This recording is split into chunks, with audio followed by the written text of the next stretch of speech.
Welcome to the Irish Music Show. This is show 3 of Series 1. I'm Pat Jordan, and tonight our special guest is none other than Mr. Seamus Fitzsimons. Good evening, Seamus. Good evening, Pat. How are you, mate? Nice to be here. I'm good, thank you. And thank you for joining us on our show. Well, you're welcome. It's a pleasure. Thanks for asking me, Pat. It's a pleasure to have you here. Now, you're born in London of Irish parents, Seamus. I was born in the East End of London, Stepney, to Irish parents from Dublin. Dublin. From the north side. The north side, good man. Dublin, yeah. Yeah. And tell me, when did you get into the music scene? When did you get sort of, as they say, the Irish thing, when did you have the graw for I've been brought up in a household full of various music, mainly Irish, country music, even going back as far as the likes of Hank Lachlan and those great singers, you know, Perry Como and Foster and Allen. And it sort of set in me DNA of what music I loved. I mean, I love various music, but country and Irish has always been the one that's stayed with me, you know, stood me in good stead. So from a young age, I taught myself the guitar. I started playing when I was 14.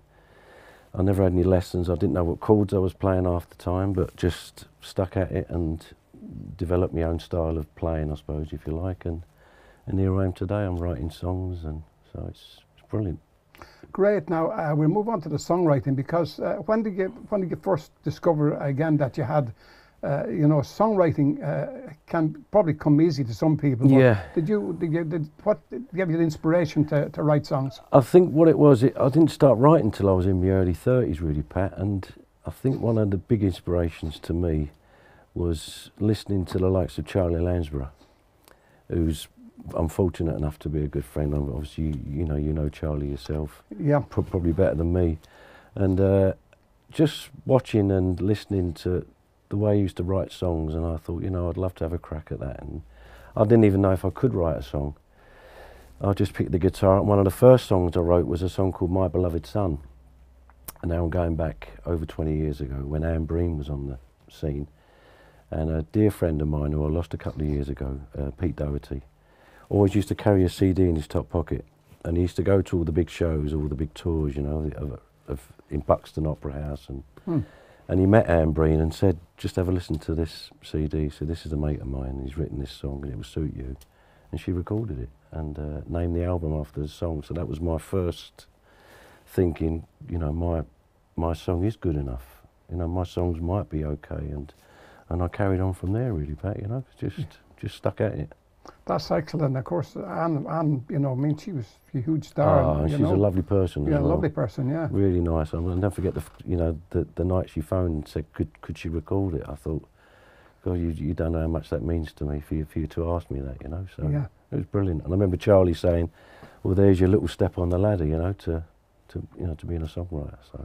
Yeah, it's great. Of course, Charlie Lansborough, as we saw, is great. Like you said, is a great songwriter. Lovely. And of course, he's a fan. He's a fan of yours. Which I can't believe. I mean, I've known him a good while, and he's kept in touch with me, and we phone. Not all the time, but every now and again he'll contact me, and I gave him the new album that came out, and he was so complimentary of all the tracks that I'd written, and he's publicly said on a radio station how much he thinks of my songwriting, which to me is just everything. That's the icing on the cake for me. If I never get anything else in life, he thought my songs were good. So that's excellent. It's brilliant. Seamus, yeah.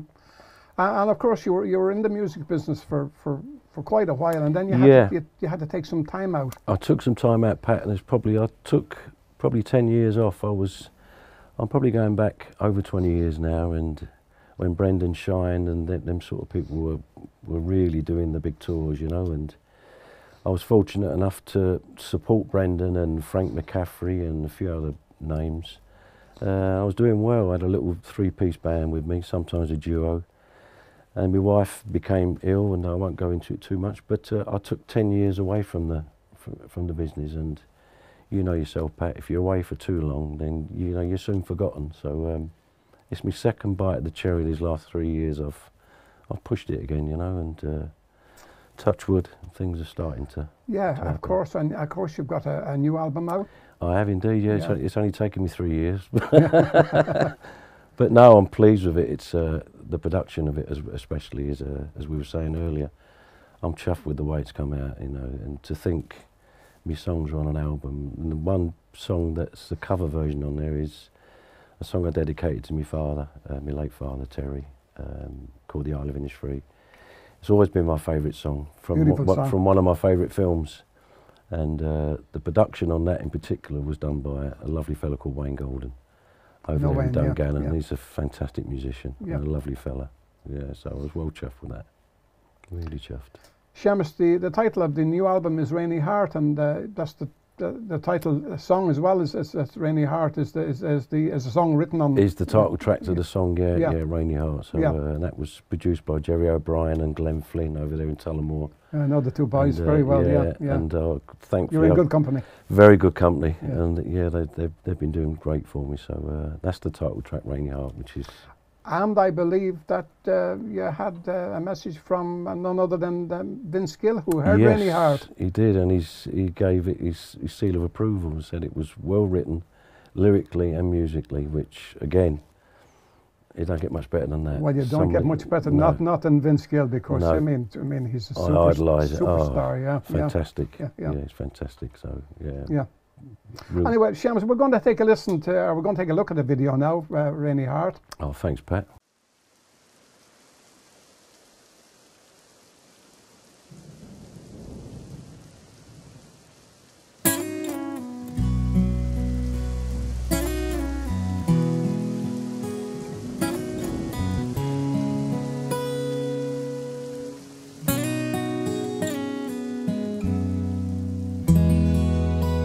While you were sleeping, I took the early train. While you were dreaming, I was trying to explain, but then the rain began to pour. That old sun gently turns away. There ain't no easy way, any easy way to say goodbye. The sun ain't gonna shine on a rainy heart. The sun will never shine on a rainy heart.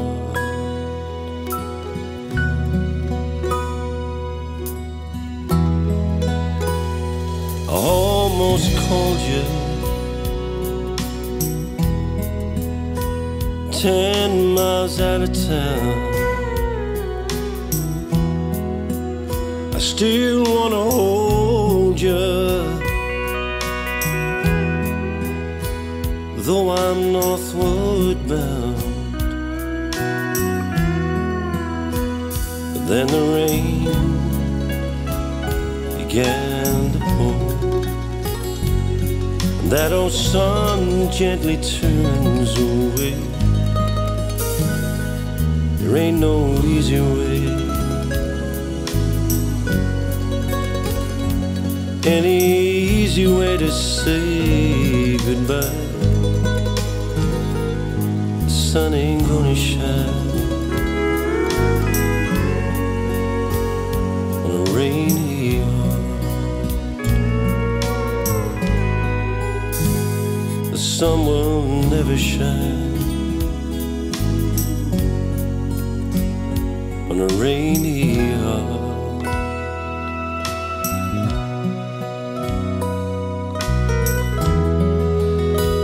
I wished I'd called you 10 miles out of town. Sweet California, home is where I am bound. But then the rain began to pour, that old sun turns away once more. There ain't no easy way, any easy way to say goodbye. The sun ain't gonna shine on this rainy heart.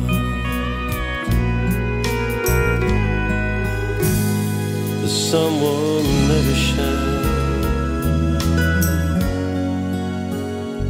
on a rainy heart.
Following in the States Okay. through, I mean, during the lockdown, we couldn't do nothing else but either write or try and practice and play different stuff. And during lockdown, I just carried on writing and just went on social media.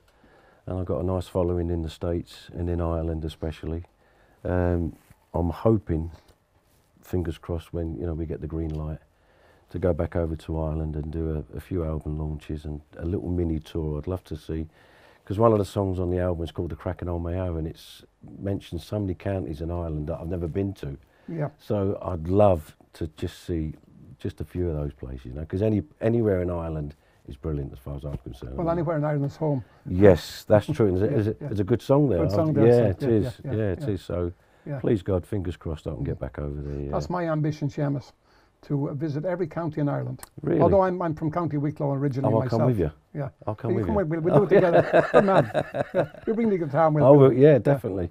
Yeah. Definitely. Yeah, we'll do That'd that. be nice, isn't it? Because there's so many places in Ireland I haven't seen. Yeah. My father told me about so many different places that he went to, and hopefully, fingers crossed, I'll get. Yeah.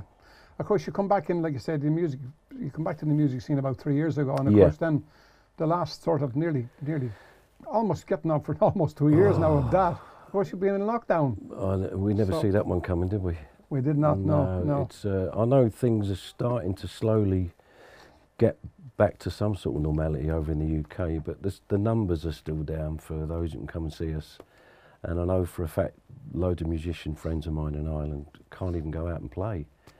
So the social dancing scene and the concert scene is just non-existent, which is so sad, really. There still is a huge uncertainty, Seamus. Yeah, very much so. About it, Yeah. I mean, they're trying to get things back to normal, but as far as the music business and whatever, we're still. Yeah, we're very still in no uncertain man's about it. land, really, aren't we? It is indeed. Yeah. It's so sad because I've said before on different interviews with radios and that's most of the revenue comes from music. Of course. If they only thought about it, really, from everything, from weddings to parties to pubs, clubs.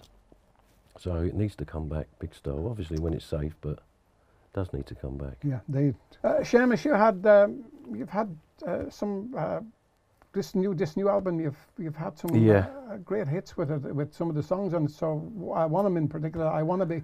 Yeah, that was a surprise to me. That got released as a single and went to #1 in the Irish charts, in the Irish country radio charts, which I couldn't believe. It's an up-tempo song, which I don't write too many of them. And then I had another bit of success with someone else singing the song, was My Lovely Glenn O'Malley, which I didn't record for a few years because of the success they had with that. I didn't want to step on anybody's toes, you know, because then I obviously waited to put it on the album. So, but yeah, it's been doing well. The album's being received really well, which I'm so chuffed about, because it's your work that's out there to be pulled to pieces, you know. It's I'm always my worst critic of myself, and I think a lot of songwriters will say the same. You just hope that, you know, people like it. So fingers crossed. So far, it's been going well. So I'm well pleased. Who would you say was the biggest influence on your in your sort of your musical career? I'd say one of the first was obviously my late father, Terry, because he was a great piano player and a great singer, and did a lot of pubs and clubs around the East End of London. And he introduced me, as I said, to various different artists and music, and obviously Charlie Lansborough. But I've listened to Foster and Allen for years. I love the way Foster and Allen's delivery on music and songs. And of course they recorded a lot of Charlie's songs, and that's how Charlie's name got picked up. I think they recorded I Will Love You All My Life. That's right. And it got picked up. So as a songwriter, for me, although it's brilliant to put your own music out there, it's such a bonus and such a compliment to have someone else who wants to sing his songs. And there's been a few artists in Ireland that have done that with some of my music. So I'm well chuffed. I'm well chuffed. Right. Yeah, it is. It's good. It's lovely. It's a nice feeling. Seamus, you've been lucky to work with some great musicians over the years. I have. Who would you say is one of your favourites, if not your favourite musician that you've worked with? I think, looking back, the one that probably helped me the most and was always a big support to me was Brendan Shine. Every time I used to go on before Brendan would do his magic set, which it always was, he'd always give me a little, you know, just do a couple more, Seamus, you're right, and then we'll come on after you. You know, it was because I was pretty green. It's a hard business, as you know, Pat, and you only gain your confidence the more you do. And because he'd been around that long, he just gave me a little bit of confidence, and I supported Tommy Cash in Scotland, Ayrshire, many years ago when Johnny Cash was still alive. That's how far back I'm going, and he was another one who gave me a lot of compliments, you know, and said, "I've never heard of you." He said, "I'm sure I will in the future," which was brilliant. But then I had the break, so yeah, of course. But no, I've worked with some great people in the business. I'd like to have worked with Charlie, but obviously Charlie's, you know, retired now. But you never know. It'd be nice to have a few tunes with him one day. Indeed, yeah. It would. Yeah. Seamus, since you come back on the music scene 3 years ago, so prior to lockdown, where were you touring? No, I was basically playing local gigs. I used to pick and choose where I played really half the time, because I'm not much.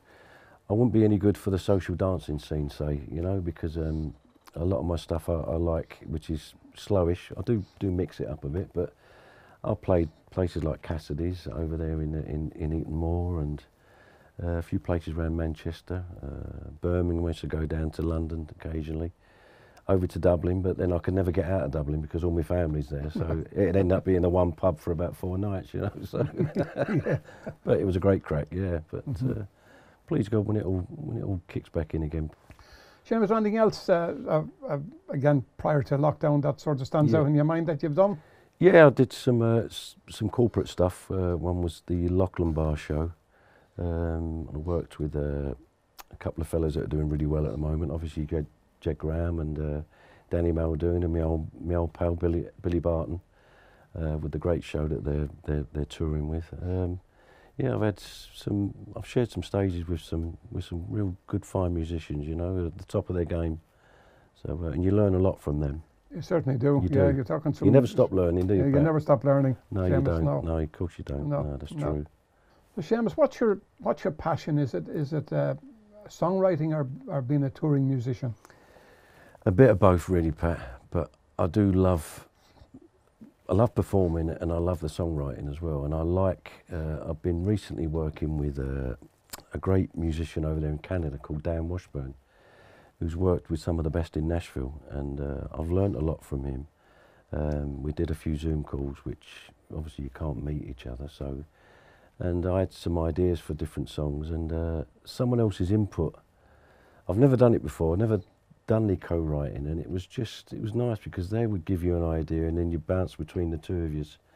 And we're writing a couple of songs at the minute for a great singer. I think she's up there in County Tyrone, Angela Breen. She again took 10 years away from the business, and she's back, and she's got an amazing country voice.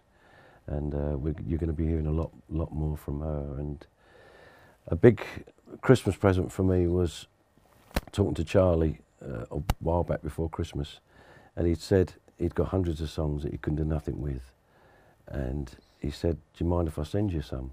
And I thought, you might as well said, "I've just got the crown jewels," because I've got them. I've pulled one out of the envelope, and I can hear a bit of music to it. So I just hope I can do it justice, because the words are just, well, he's a wordsmith. It's beautiful. So please God, I can find some nice music to it, and that would be a bucket list for me, to have been co-writing with someone like Charlie. So it don't get no better than that. Seamus, I'm so glad I spotted your acoustic guitar over there, and I've asked you to put it on. And would you do me a favour and play me your version of the Isle of Innisfree? Be a pleasure, Pat. Definitely, mate.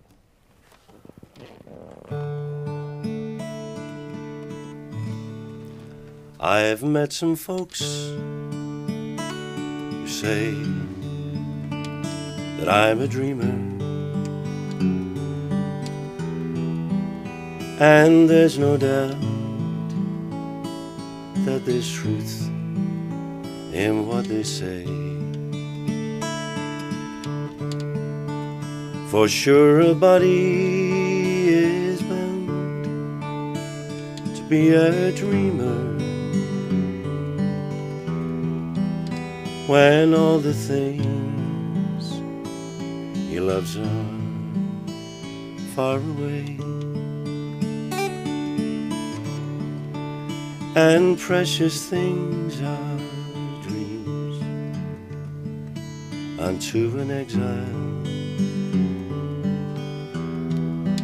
They take him on the land across the sea, especially when it happens he's an exile from that dear lovely isle. It is free. And when the moon light peeps across the rooftops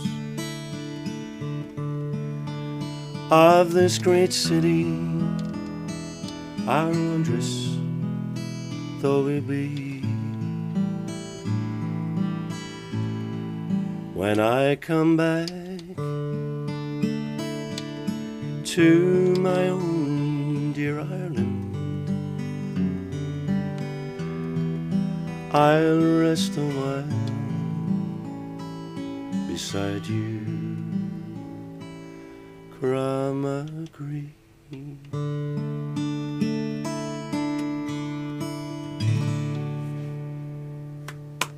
Seamus, that was absolutely fabulous. Thanks very much, Bob. Thank you very much. You're welcome. Really Thank superb. You. Thank you. Thanks, mate. Well, that was the Irish Music Show for this week, and we'll be back again next week at 8 o'clock with another surprise guest. Until then, this is Pat Jordan saying good night, and thank you very much.